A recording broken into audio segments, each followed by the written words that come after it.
Chapter 10 of The Science of Getting Rich by Wallace D. Wattles. Further use of the will.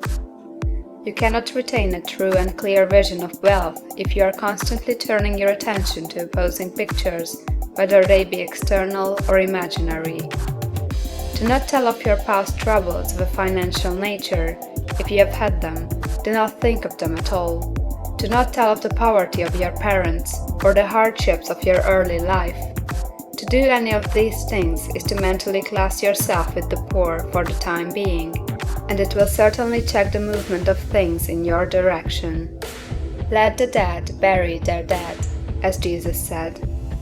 Put poverty and all things that pertain to poverty completely behind you. You have accepted a certain theory of the universe as being correct, and are resting all your hopes of happiness on its being correct. And what can you gain by giving heed to conflicting theories?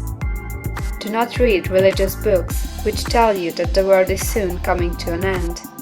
And do not read the writing of muckrakers and pessimistic philosophers who tell you that it is going to the devil. The world is not going to the devil, it is going to God. It is wonderful becoming.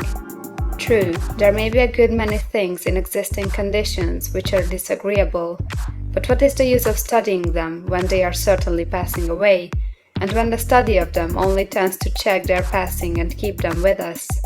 Why give time and attention to things which are being removed by evolutionary growth, when you can hasten their removal only by promoting the evolutionary growth as far as your part of it goes? No matter how horrible and seeming may be the conditions in certain countries, sections, or places, you waste your time and destroy your own chances by considering them. You should interest yourself in the world's becoming rich. Think of the riches the world is coming into, instead of the poverty it is growing out of. And bear in mind that the only way in which you can assist the world in growing rich is by growing rich yourself through the creative method, not the competitive one. Give your attention wholly to the riches. Ignore poverty. Whenever you think or speak of those who are poor, think and speak of them as those who are becoming rich, as those who are to be congratulated rather than pitied.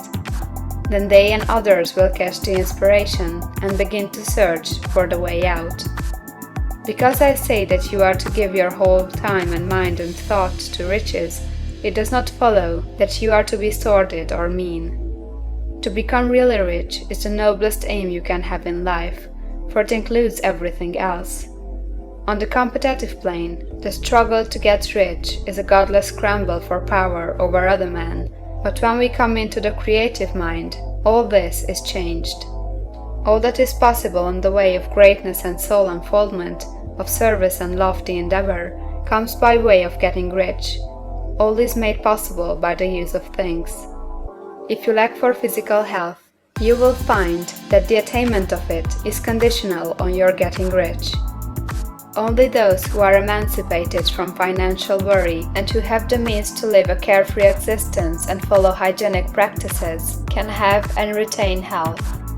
Moral and spiritual greatness is possible only to those who are above the competitive battle of existence, and only those who are becoming rich on the plane of creative thought are free from the degrading influences of competition. If your heart is set on domestic happiness, remember that love flourishes best where there is refinement, a high level of thought, and freedom from corrupting influences. And these are to be found only where riches are attained by the exercise of creative thought, without strife or rivalry. You can aim at nothing so great or noble, I repeat, as to become rich, and you must fix your attention upon your mental picture of riches, to the exclusion of all that may tend to dim or obscure the vision. You must learn to see the underlying truth in all things. You must see beneath all seemingly wrong conditions the great one life ever moving forward toward fuller expression and more complete happiness. It is the truth that there is no such thing as poverty, that there is only wealth. Some people remain in poverty because they are ignorant of the fact that there is wealth for them, and these can be best taught by showing them the way of affluence in your own person and practice. Others are poor because, while they feel that there is a way out, They are too intellectually indolent to put forth the mental effort necessary to find that way and by travel it. And for these the very best thing you can do is to arouse their desire by showing them the happiness that comes from being rightly rich. Others still are poor because, while they have some notion of science, they have become so swamped and lost in the maze of metaphysical and occult theories that they do not know which road to take. They try a mixture of many systems and fail in all. For these again the very best thing to do is to show the right way in your own person and practice. An ounce of doing things is worth a pound of theorizing. The very best thing you can do for the whole world is to make the most of yourself. You can serve God and man in no more effective way than by getting rich. That is, if you get rich by the creative method and not by the competitive one. Another thing, we assert that this book gives in detail the principles of the science of getting rich, and if that is true, you do not need to read any other book upon the subject. This may sound narrow and egoistical, but consider, there is no more scientific method of computation in mathematics than by addition, subtraction, multiplication, and division. No other method is possible. There can be but one shortest distance between 2 points. There is only one way to think scientifically, and that is to think in the way that leads to the most direct and simple route to the goal. No man has yet formulated a briefer or less complex system than the one set forth herein. It has been stripped of all non-essentials. When you commence on this, lay all others aside. Put them out of your mind altogether. Read this book every day, keep it with you, commit it to memory, and do not think about other systems and theories.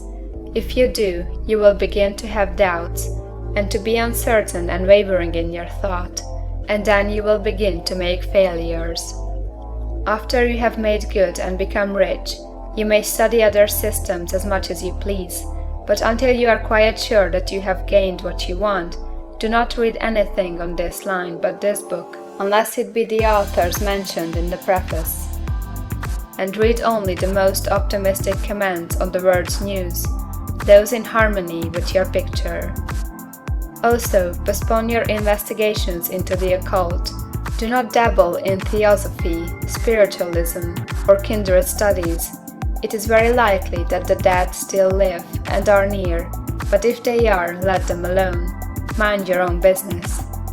Wherever the spirits of the dead may be, they have their own work to do and their own problems to solve, and we have no right to interfere with them. We cannot help them, and it is very doubtful whether they can help us, or whether we have any right to trespass upon their time if they can. Let the dead and the hereafter alone, and solve your own problem, get rich. If you begin to mix with the occult, you will start mental cross-currents, which will surely bring your hopes to shipwreck. Now, this and the preceding chapters have brought us to the following statement of the basic facts.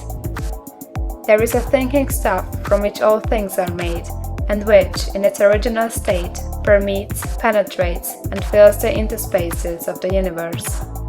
A thought in this substance produces the thing that is imaged by the thought. Man can form things in his thought, and, by impressing his thought upon formless substance, can cause the thing he thinks about to be created.